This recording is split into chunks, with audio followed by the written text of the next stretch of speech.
Does it need to be up here? Anywhere. It can be there. Yeah, just leave it.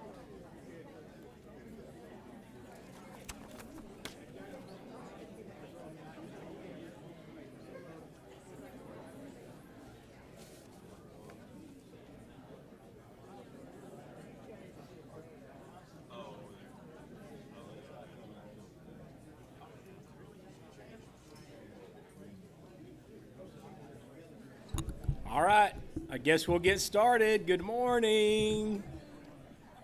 We're going to be back in the book of Mark again today, where we actually have been for the past few weeks in a series that we're calling Desperate for Jesus.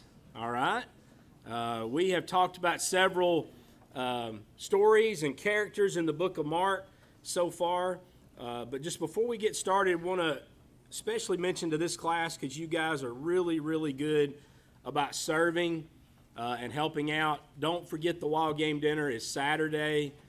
There's always a place for everybody. If you want to buy a ticket and be there for the event, if you want to serve in the kitchen, I know they need people to bring baked beans, and Mike Barnett's got pans out in the lobby, the Rock lobby. If you want to grab those, the folks will be out on the sidewalk today with tickets and shirts and all that stuff. So hats, you look at that, somebody's got a brand new hat they're waving at me. But again, every penny goes to the toy and coat giveaway. Do y'all remember way back in the day, this class used to pay for the toy and coat giveaway? That was a long time ago. Like 15 years ago, we'd pass an envelope in here, and that's how we did the toy and coat giveaway. I guess I'm getting old when I start talking about stories from the past, right? But the Wild Game Dinner helps us, and then we're able to serve 350, 400, 450 people the first Saturday in December. So any way you can get involved in that, find a way. I promise you'll be blessed with the dinner or the giveaway when it comes around. But hey, let's get back to our series. We've talked about several people. We talked about the man on the mat that needed to get to Jesus. And his four friends. I don't know if it ever actually says that they're friends, but they bring him to Jesus. We talk about a story with Jairus, his daughter. A little bit different. As we continue to study, Jairus is really the different character because everybody else that we've been talking about, they're paralyzed, they're blind, they're social outcasts. He's a teacher in the synagogue or a ruler in the synagogue. He would be considered a high up. Folks would want to be like him. They wouldn't want to avoid him. But he is in the Mark 5 story right there where we talked about the lady with the issue of blood. We talked about blind Bartimaeus last week. And I will say that I got several text messages this week. I think I kind of got some people going and thinking about homeless. I got a little sidetracked. I got off in the margins, I call it. So 2 texts was, we like it when you get in the margins, Mark. I got a little carried away last week. And then for some reason, I don't know why, I pretended like I was drawing guns last week. And apparently that got a lot of attention. Jeremy, our youth minister, heard about it. And he rewound it. And then he started texting me, making fun of me. So I think but you're talking, right? You're listening. And that's a good thing. But yeah, we talked about blind Bartimaeus, and I'm not going to get into some of this because we're literally going to get into the same thing today. We got another Bible character, another person that's going to come to Jesus needing something. So we're going to ask some of those same questions. And I hope while we read Scripture today out loud, I hope that you'll be listening. I hope you'll be following along in your Bible and seeing if you find anything or notice anything that you haven't noticed before about the story. Okay, we got a couple of folks that are going to read with us today. But last week, I got a text. I thought it was a really good thing I wanted to share. It said this, remember we said that blind Bartimaeus, once he was healed by Jesus, right before he was going to Jesus, it said he threw his coat. We talked about how that was a faith act. Because for a blind person, the coat would have been the thing that he laid on the ground in front of him where people would have thrown money to him. And so that would have been a faith act because I mean, he's going to Jesus blind. He's leaving his coat behind, meaning he's thinking, I'm not going back to that. I've got faith. I'm fixing to be healed, and I'm not going to need this coat anymore. And then it went on to say, after he was healed, that he followed Jesus. And we started talking a little bit about that. Anyway, I got this text sent to me, and I know she doesn't like for me to say her name, so I'll say her initials, Mary Jane Threet. And there's a difference in being desperate for healing and being desperate for Jesus. Listen, if he was only, talking about blind Bartimaeus, if he was only desperate for healing, he may have gone on his way, but instead he went on to follow Jesus. What are we truly desperate for? Solutions to our problems or for Jesus himself? That preached, Mary Jane. I'm going to give you a microphone. Now you're mad that I said your name. I'm sorry. It was somebody, MJT, sent me that text. Hey, what are we looking for? We said the study is about being desperate for Jesus. And I know that's going to be different for each person in the class. Maybe something you're going through, if you've been through, or you got coming up, but we're going to see it play out again today. All right? Exact same situation plays out today in Mark chapter 5. I think a lot of your Bibles will call this the demon-possessed man. All right? I think that's what it is. So go to Mark chapter 4 first, if you don't care. I always think it's interesting to lead us up to the story. So the very end of Mark chapter 4 is a very, very familiar story. One, man, I bet you've heard it 500 times. It's where Jesus calms the storm. So I guess I wanted to make sure you see what's happening here, because Jesus is crossing the lake to get to the demon-possessed man, all right?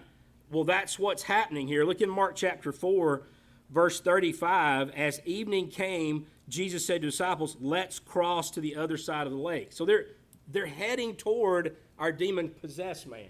But I want to make sure you notice what happens before they get there. So this is in the end of Mark chapter 4. They took Jesus in the boat. They start out. They leave the crowds behind. There comes our crowds thing again. We've talked every one of these stories that we've studied so far. There's crowds. There are crowds of people surrounding Jesus. Well, yeah. I mean, he's healing people. His teaching is great. Then there's people that are just curious. Then there's people there that probably want to figure out a way to get rid of him. In this I guess this is New Living. It says they took Jesus in the boat and started out, leaving the crowds behind, although other boats followed. Is that in translation y'all are looking at? Okay, although other boats followed. I don't know that I'd paid any attention to that. I'm not thinking about there being a lot of other boats in the lake. So even on the lake, crowds are following him. Well, you're going to get in that boat, I'm still going to catch you and get up with you. But it says, soon a fierce storm came up, high waves were breaking into the boat, and it began to fill with water. This is the account, there's different stories of this miracle. But this is where Jesus was sleeping at the back of the boat with his head on a cushion. Disciples waking up, shouting, "Teacher, don't you care that we're going to drown?" When Jesus woke up, he rebuked the wind and said to the waves, "Silence, be still." Suddenly the wind stopped, and there was a great calm. Then he asked them, now listen, remember, why a lot of these people that we've already studied, all right? We've studied several people that have been healed, and Jesus says, you're healed, go in peace, or because of your faith. That's already happened, right? That's already happened once in Mark chapter 2. He healed that guy, it said, because of the four people's faith.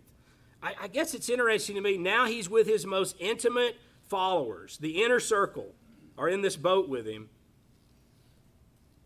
And they've seen him perform miracles, but when the storm comes up, they're rattled. I don't know if it's, healing a paralyzed man is different than calming the water. I don't know what's in their brain, but they're upset. And he says, do you still have no faith? Again, I think that's interesting that he's asking them about their faith when he's been bragging on people that have come to him to be healed because of their faith. Anyway, the disciples are terrified. Who is this man? They ask each other. Even the wind and waves obey him. So just a couple of quick comments, and then this gets us to Mark chapter 5. Okay, so they're on the Sea of Galilee. They're leaving crowds behind. Other boats follow. Fierce storm. Jesus asleep. Don't you care if we drown? He silences the waves with 3 words. And again, I think this faith deal has to be, I want us to keep talking about it because this is where we come in. Are we desperate for Jesus? Well, where's our faith? When we're coming to him, because that's what he's asking them. You might be thinking, well, what could we take from these stories from thousands of years ago and help us in 2024 with our faith? Okay? But I wanted to make sure, hey, that's the story of him calming the storm. Well, that happens, and then the boat lands, and that's where we're going to be today. You with me? Now we're going to get out of the boat, and we're fixing to be met by a crazy guy. All right, because, okay, I'm going to call him that. I may call him the crazy guy some today. I can call him the demon-possessed man if you want to, but I'm going to call him the crazy guy. Now, here's what I want us to do. We're going to, before we read Mark chapter 5, there's 2 other accounts of this story. Okay, Matthew has an account, Luke has an account. I've got our readers are going to read us the other accounts first, and then we're going to dig into Mark chapter 5. Are y'all with me? So you can turn to whatever version you like, but I really want you to follow along while they're reading and see if anything jumps out at you. All right, we got Matthew 8, 28 through 34, and they're going to both read from the Message. Matthew 8, 28 through 34 is Ashley Delano. All right, I'm giving you time to get to Matthew 8, and now you follow along on your Bible, and then we're going to give you a minute to turn over to Luke 8 for Meredith to read that account. All right, Ashley, you ready? Where'd you go? Oh, there you are. All right, everybody listen and follow along. See if you see anything. They landed in the country of the Gadarenes and were met by 2 madmen, victims of demons, coming out of the cemetery. The men had terrorized the region for so long that no one considered it safe to walk down the stretch of road anymore. Seeing Jesus, the madmen screamed out, "What business do you have giving us a hard time? You're the Son of God. You weren't supposed to show up here yet." Off in the distance, a herd of pigs were grazing and rooting. The evil spirits begged Jesus, "If you kick us out of these men, let us live in these pigs." Jesus said, "Go ahead, but get out of here." Crazed, the pigs stampeded over a cliff into the sea and drowned. Scared to death, the swineherds bolted. They told everyone back in town what had happened to the madmen and the pigs. Those who heard about it were angry about the drowned pigs. A mob formed and demanded that Jesus get out and not come back. Okay, that's the Matthew 8 version. And then Meredith's going to read the Luke 8. Luke 8, 26 through 39. This one's a little longer. And then Mark's is even longer, the one that we're going to dig into today. So Luke 8, 26 through 39. Follow along in your Bible and then see if you notice anything. We're going to work our way through Mark. They sailed on to the country of the Gerasenes, directly opposite Galilee. As he stepped out onto land, a madman from town met him. He was a victim of demons. He hadn't worn clothes for a long time, nor lived at home. He lived in the cemetery. When he saw Jesus, he screamed, fell before him, and howled, "What business do you have messing with me? You're Jesus, Son of the High God, but don't give me a hard time." The man said this because Jesus had started to order the unclean spirit out of him. Time after time, the demon threw the man into convulsions. He had been placed under constant guard and tied with chains and shackles, but crazed and driven wild by the demon, he would shatter the bonds. Jesus asked him, "What is your name?" "Mob. My name is Mob," he said, because many demons afflicted him. and they begged Jesus desperately not to order them to the bottomless pit. A large herd of pigs was grazing and rooting on a nearby hill. The demons begged Jesus to order them into the pigs. He gave the order. It was even worse for the pigs than for the man. Crazed, they stampeded over a cliff into the lake and drowned. Those tending the pigs, scared to death, bolted and told their story in town and country. People went out to see what had happened. They came to Jesus and found the man from whom the demons had been sent sitting there at Jesus' feet, wearing decent clothes and making sense. It was a holy moment, and for a short time they were more reverent than curious. Then those who had seen it happen told how the demonic had been saved. Later, a great many people from the Gerasene countryside got together and asked Jesus to leave. Too much change, too fast, and they were scared. So Jesus got back in the boat and set off. The man whom he had delivered from the demons asked to go with him, but he sent him back, saying, "Go home and tell everything God did in you." So he went back and preached all over town everything Jesus had done in him. Hey, thank y'all. Thank you, Ashley and Meredith, for reading those passages. And now let's go to Mark chapter 5, and we're going to work our way through the story bit by bit like we've been doing. I like that line in the Message, too much change, too fast. And they were scared.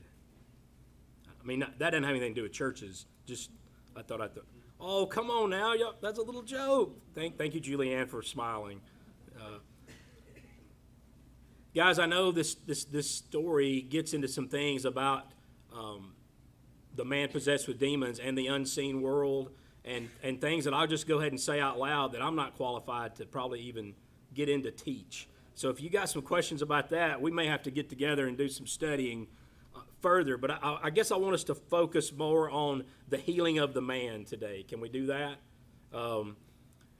So they arrive at the other side of the lake in the region of the Gerasenes. I'm not exactly sure how you want to pronounce it, and I know the different translations, the Gadarenes. I mean, it's just make sure you know they've crossed the Sea of Galilee. One commentary I read this week said this would have been an area that had been given to the tribe of Gad. You remember when they settled the land and all the tribes got a little piece of, I say a little piece, it was a big piece. All the tribes got a piece of property. This was probably the part that Gad got on the east side of Jordan, and there probably would have been some Gentiles in this area, not just Jews. So I guess the question that we might begin to think about is, does it seem like Jesus might be going out of his way to get to this place? Is he going out of his way because maybe this is just the next desperate character that he needs to get to? I'm not sure. I guess I just want it to be more than just so they arrived on the other side of the lake and we move on. But I do think there's some things there to think about. So let's read a couple more verses, and then we're going to talk about this guy for a little bit.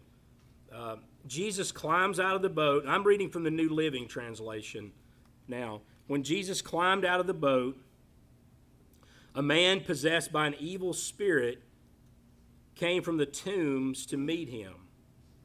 The man lived in the burial caves and could no longer be restrained, even with a chain.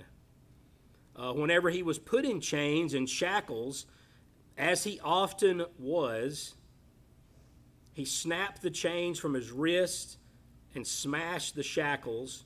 No one was strong enough to subdue him. Day and night he wandered among the burial caves and the hills, howling and cutting himself with sharp stones. All right, let's stop and talk about this guy just for a little bit. Again, if you'll remember from Luke's account, just again some more descriptors. A man possessed by demons came out to him. For a long time, he had been homeless and naked, living in the tombs outside the town. So, just throw out some things that we know about this guy from these readings. Just, it doesn't matter. Just what do we know, or what can we infer about him from these different passages? What do you got? Yeah, he was pretty wretched. I think that's a good term. What else? I mean, he's got the evil spirit, and there's multiple It's evil spirits, I guess, or I don't know if the spirit, I don't know about plurality and all, but there's a bunch of them, okay? What else do we know about this guy? He had incredible strength. Yeah, it's like something you would read back in Judges with Samson, you know, bind him with cords or bind him with this, and he would just bust free like it's nothing. Well, the demons have given this guy supernatural strength. They would chain him up, and he would just bust right through it. What else? What else do you see about him? He's tortured. He's tortured. I mean, I want to say, can you imagine? But I don't think we can. I don't think there's any. I'm just going to say I don't think we can imagine. But yes, he is tortured. This is a terrible, terrible thing that's going on with him. He's violent. Not only is he violent, but he's harming himself. You can read that in here. Violent to others and himself. Uncontrollable behavior. What else? What else you got? What else describes him from the different versions? Yes. The demons knew who Jesus was.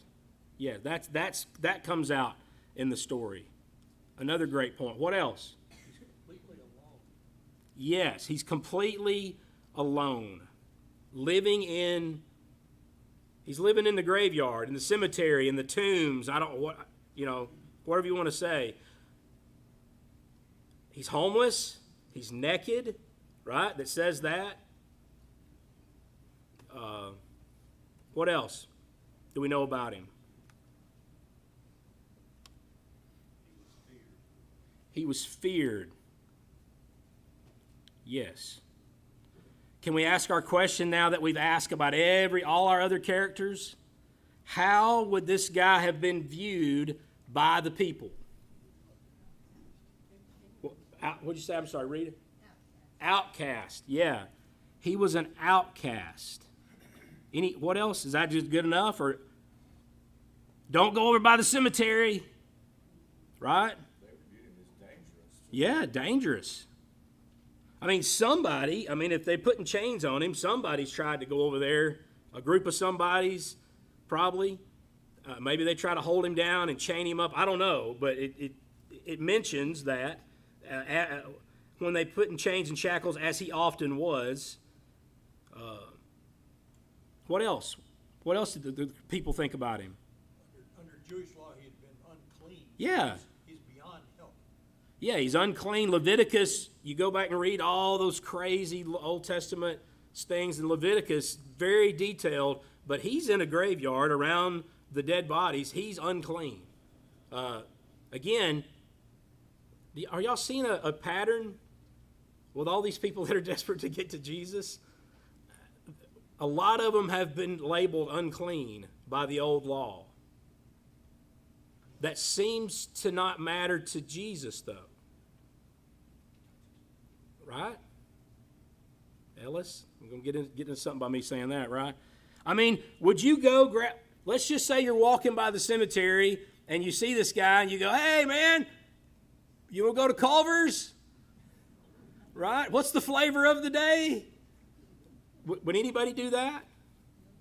Had somebody, the reason I usually say Wendy's, Baxter. I'm sorry that I broke away from Wendy's. But I'm actually getting paid more now to mention Culver's. Class today is brought to you by Culver's for the double deluxe burger. And now I had somebody yesterday talking to me again because we kind of got in the margins last week. Maybe this was a good thing. They were at Culver's, and sometimes there's people there at the intersection at Culver's. I think we referred to that in class. It's one of our neighbors who lives here by us. And so they didn't go down and give him money. They went down and said, hey, you want to eat with us? And he said yes. And so he goes into Culver's and they share a burger together. I just thought that was interesting. The fact that we mentioned the intersection at Culver's last week, and that happened yesterday. They were telling me about it, and I really thanked them for sharing that with me, that they didn't view him as somebody they needed to walk past or walk around or avoid. Somebody that just needed a hamburger. Baxter? Some may not, this class may not know that we have some homeless living in part of our woods. Well, if they were here last week, they know.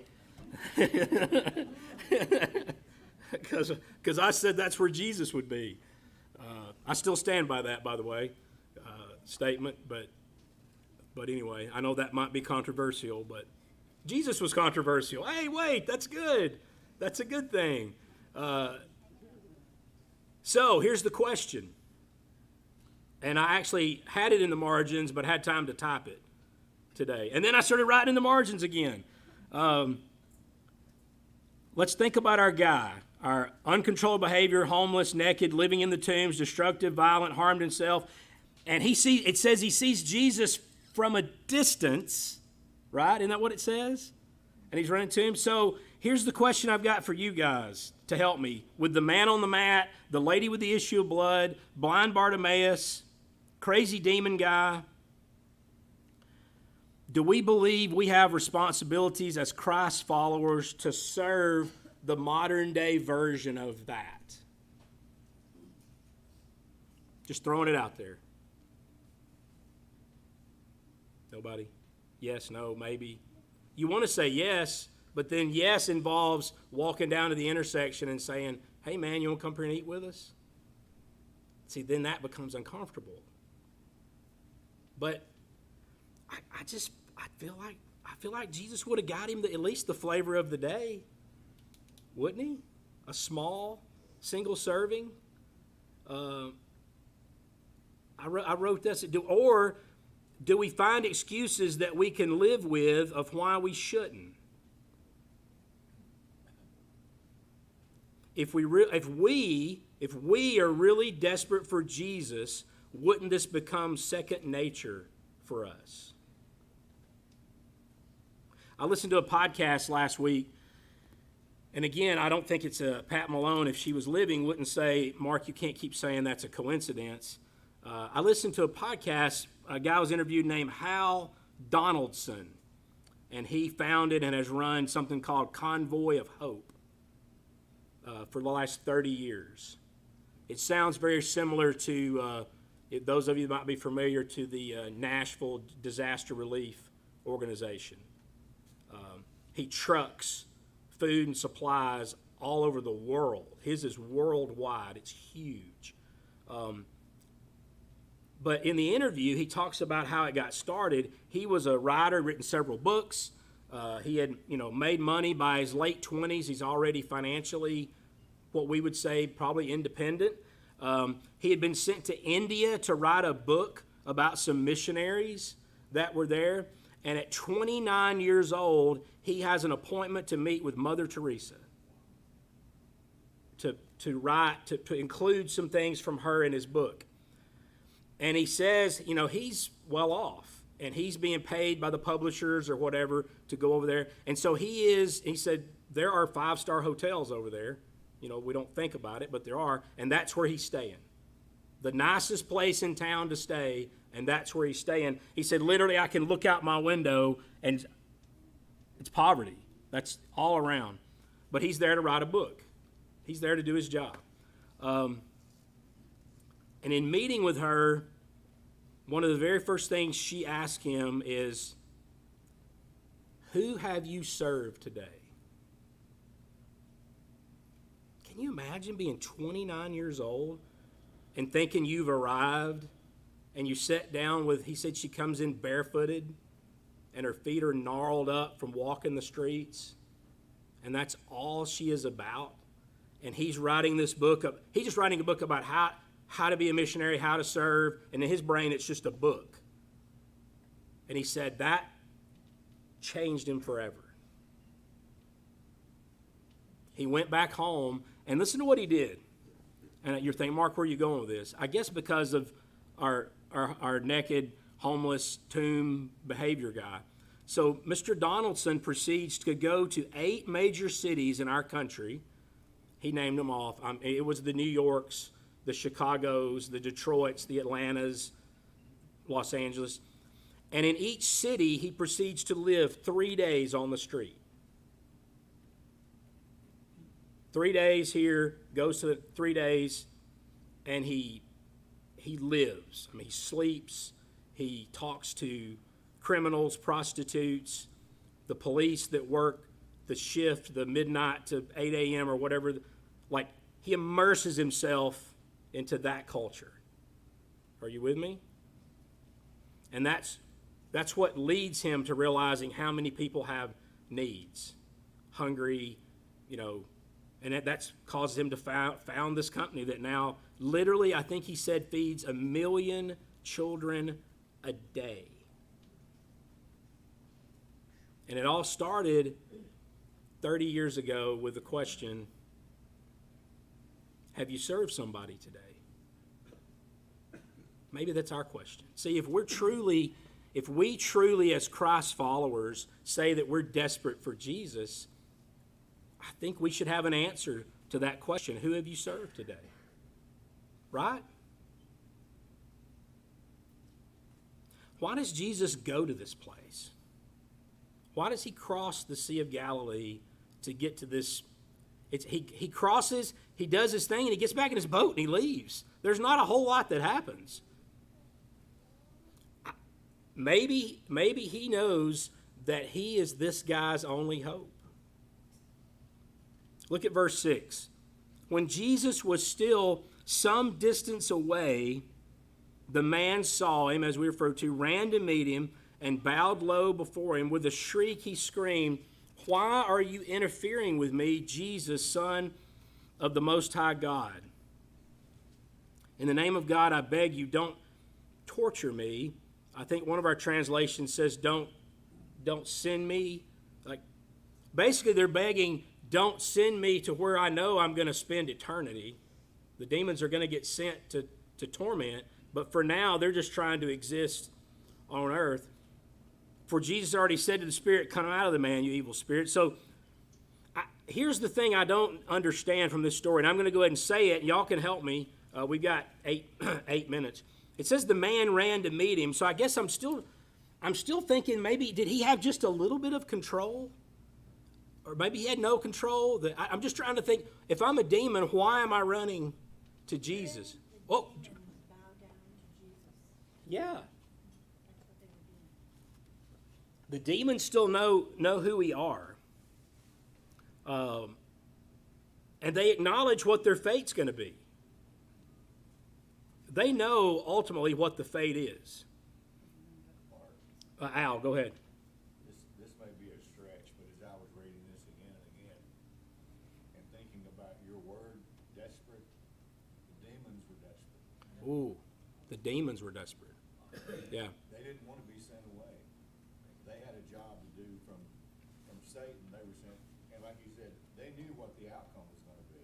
Yeah. They knew who Jesus was. Yeah. Knew he had power over them, and they knew, like Paul Harvey would say, they knew The rest of the story. Yeah. And they wanted. It's like, I get it. So it's like the boat lands and they're like, uh-oh. Yeah. What's he doing over here on this side of the lake? It says his name is Legion. There's so many of us inside this man. This is verse 10. The evil spirits begged him again and again not to send him into some distant place. And that's where it brings up the pigs feeding on the hillside nearby. Let us go to the pigs, they begged, let us enter them. So Jesus gave them permission. The evil spirits came out of the man, entered the pigs, and the entire herd of about 2,000 pigs. Again, I love that Mark gives us details. Plunged down the steep hillside into the lake and drowned in the water. I found this, John MacArthur, just so y'all get the Legion, he wrote about this story. He said, a lot of you may know this, but if you don't, it's good to know. Legion is a Latin term. It was common to Jews and Greeks. It defined a Roman military unit of 6,000 infantrymen. Such a name denotes that this man was controlled by a large number of evil spirits, a truth reiterated by the expression, "for we are many." I mean, there could literally be thousands of spirits. I mean, to go back to Al's statement earlier, I mean, he's tormented. We're not told how he got this way. But again, look at the story. The demons asked permission to go to the pigs.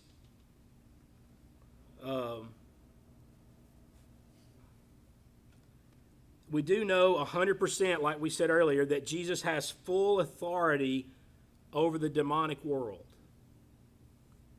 And that the demons apparently need some type of body to dwell in.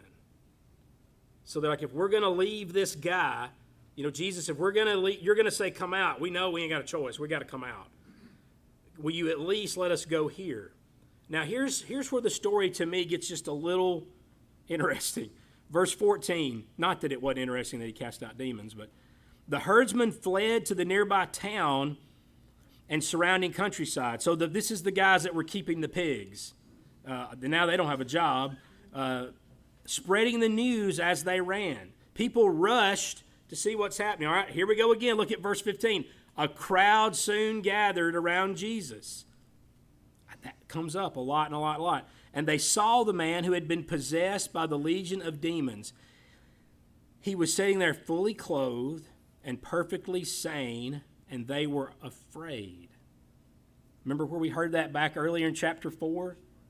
With a storm, Jesus' followers were afraid. Now the people here in this crowd, they're afraid. They don't understand it. They don't know what's happened. It's different. It's odd. It's unusual. They're afraid. What we've not seen. And then verse 16, then those who had seen what had happened told the others about the demon-possessed man and the pigs. So everybody's coming. It's building and building. You know how it is. And I told somebody, and Jody told somebody, and then Jody told Ralph, and Ralph told Russ, and Russ told Doug. And people are coming, and they want to see what's going on. And the crowd began pleading with Jesus to go away and leave them alone. So these verses, here come the crowds. And they were so excited for their friend and their neighbor who's now rid of their demons. What?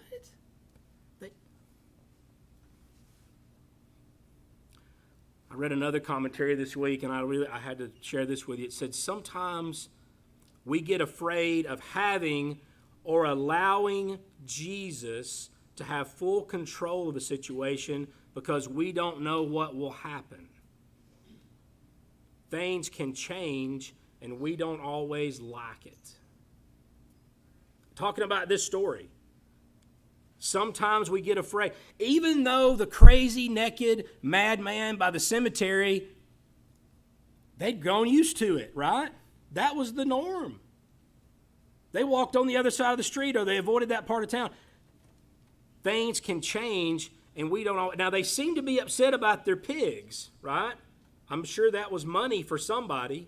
Somebody lost money.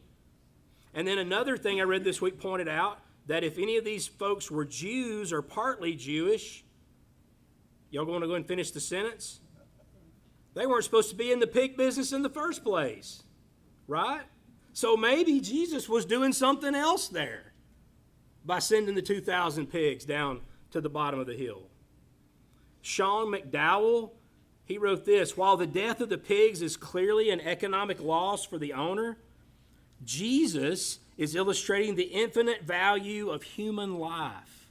Was the life of the crazy demonic man worth more than 2,000 pigs? The man was obviously tormented day and night by an immeasurable force of evil. Even though it's fair to ask why Jesus allowed the pigs to perish, we must not miss the powerful miracle of Jesus liberating a suffering human being. This guy, man, on the scale of desperate, he's at the top. All right, let's wrap this up. We got like 1 minute. As Jesus was getting into the boat, the man who had been demon-possessed, it's like blind Bartimaeus. He begged to go with him. It's like our quote we started. He's excited, he's healed, but he wants to be with Jesus. Jesus said, no, listen to this. This is the first time you get this little tidbit about the guy. He's got a family. No, Jesus said, go home to your family. and tell them everything the Lord has done for you and how merciful he has been. So the man started off to visit the 10 towns of that region, began to proclaim the great things Jesus had done for him, and everyone was amazed at what he told him. The man wants to be with Jesus. Can I say this? If you've been in a bad place and find healing, rest, peace, don't you want to tell people about it? Don't you want to tell them about Jesus? And then can you imagine when he walks in? Honey, Dad, I don't know. He shows up clean, sane, and then he becomes a powerful witness for Jesus. How about that story? That story will sell, won't it? I was here. I was living here. I was on the street. I was bound by chains. I was filled with demons. I was naked. I was up by Culver's, and somebody bought me a hamburger. And what if that's the thing that propels change? I don't know. But then doesn't that become a powerful testimony when it does? Jesus gets back in the boat and goes on the other side of the lake. And then when he goes back on the other side of the lake, that leads us into the story of Jairus and the woman with the issue of blood that we talked about 2 weeks ago. Hey, we're over time. Let me say this. Jesus wants to heal. He wants to save. But more importantly, he wants us to be desperate for him. That's our story. Oh, we've got some more. I found some more New Testament characters, all right, that are desperate for Jesus. You're dismissed. Sorry I kept you over. Wider margin.